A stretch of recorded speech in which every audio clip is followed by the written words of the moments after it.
पापांकुशा एकादशी व्रत कथा। आश्विन शुक्ल एकादशी। ओम श्री गणेशाय नमः। धर्मराज युधिष्ठिर कहने लगे कि हे भगवान, आश्विन शुक्ल एकादशी का क्या नाम है? अब आप कृपा करके इसकी विधि तथा फल कहिए। भगवान श्री कृष्ण कहने लगे कि हे युधिष्ठिर, पापों का नाश करने वाली इस एकादशी का नाम पापांकुशा एकादशी है। हे राजन, इस दिन मनुष्य को विधिपूर्वक भगवान पद्मनाभ की पूजा करनी चाहिए। यह एकादशी मनुष्य को मनवांछित फल देकर स्वर्ग को प्राप्त कराने वाली है। मनुष्य को बहुत दिनों तक कठोर तपस्या से जो फल मिलता है, वह फल भगवान गरुड़ध्वज को नमस्कार करने से प्राप्त हो जाता है। जो मनुष्य अज्ञानवश अनेक पाप करते हैं परंतु हरि को नमस्कार करते हैं, वे नरक में नहीं जाते।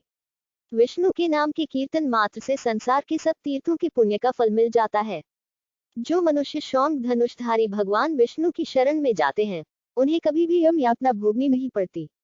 जो मनुष्य वैष्णव होकर शिव की और शैव होकर विष्णु की निंदा करते हैं, वे अवश्य नरकवासी होते हैं।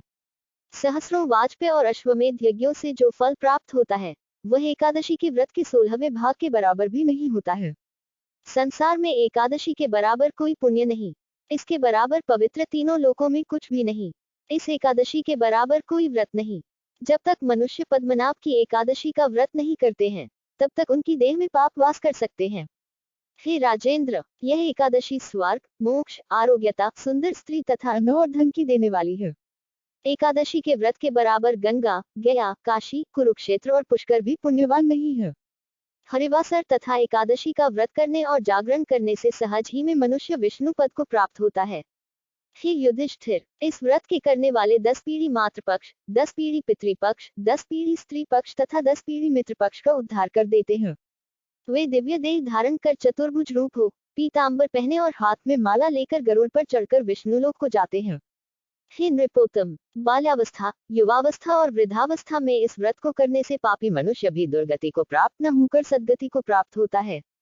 आश्विन मास की शुक्ल पक्ष की इस पापांकुशा एकादशी का व्रत जो मनुष्य करते हैं, वे अंत समय में हरलोक को प्राप्त होते हैं तथा समस्त पापों से मुक्त हो जाते हैं। सोना, तिल, भूमि, गौ, अन्न, जल, छत्री तथा जूती दान करने से मनुष्य यमराज को नहीं देखता। जो मनुष्य किसी प्रकार के पुण्य कर्म किए बिना जीवन के दिन व्यतीत करता है, वह लोहार की भट्टी की तरह सांस लेता हुआ निर्जीव के समान ही है। निर्धन मनुष्यों को भी अपनी शक्ति के अनुसार दान करना चाहिए तथा धन वालों को सरोवर, बाग, मकान आदि बनवाकर दान करना चाहिए। ऐसे मनुष्यों को यम का द्वार नहीं देखना पड़ता तथा संसार में दीर्घायु होकर धनाढ्य, कुलीन और रोगरहित रहते हैं। भगवान श्री कृष्ण ने कहा, हे राजन, जो आपने मुझसे पूछा वह सब मैंने आपको बतलाया। अब आपकी और क्या सुनने की इच्छा है? बोलो जय श्री हरि।